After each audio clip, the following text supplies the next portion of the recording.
Okay, you guys, today we have the Intel Gaming NUC again, and today we're going to be adding a second M.2 drive to our Intel Gaming NUC here. We just need a little bit more hard drive space. What you usually do is you have a smaller M.2 drive and you install the OS and programs, some things like that, and then if you have a lot of video games, you might need a second drive.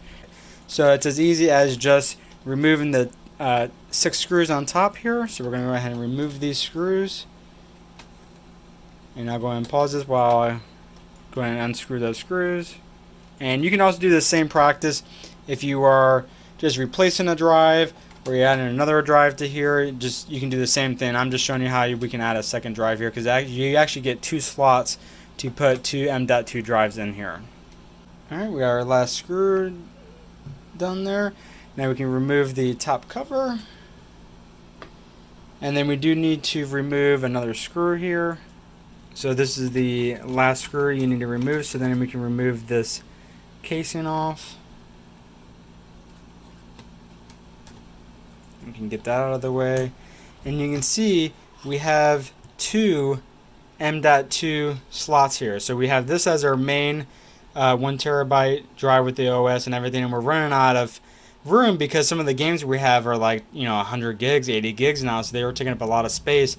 So we're going to add that 500 gig here so we can use that as like a storage drive just for our game files. So let's go ahead and remove that screw.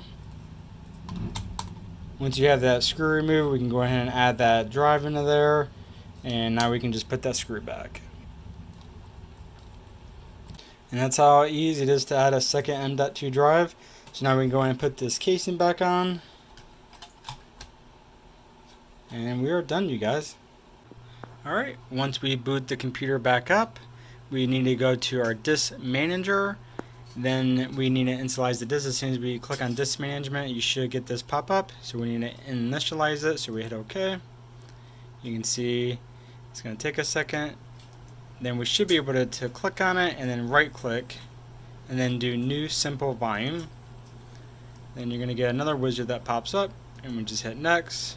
We want to use the maximum storage, which is fine. We're going to assign this D for our data drive, so we'll just put in data right there. But you can name it whatever you want, and hit finish. And then you can see that it's formatting, and now we can go to my computer, and we should have a C drive and a D drive now. So you can see now we have our C drive, which is getting low on the storage, and then we have our D drive. So now we can go ahead and tell Steam to install our game files, or if we just want to offload some of the files from the C drive to the D drive, we can do that as well. But now we have an extra 500 gigs in this little mini Intel NUC to do some more file storage with. Thanks you guys, hope this video was helpful. This is how easy it is to add a second M.2 drive to your Intel NUC gaming computer.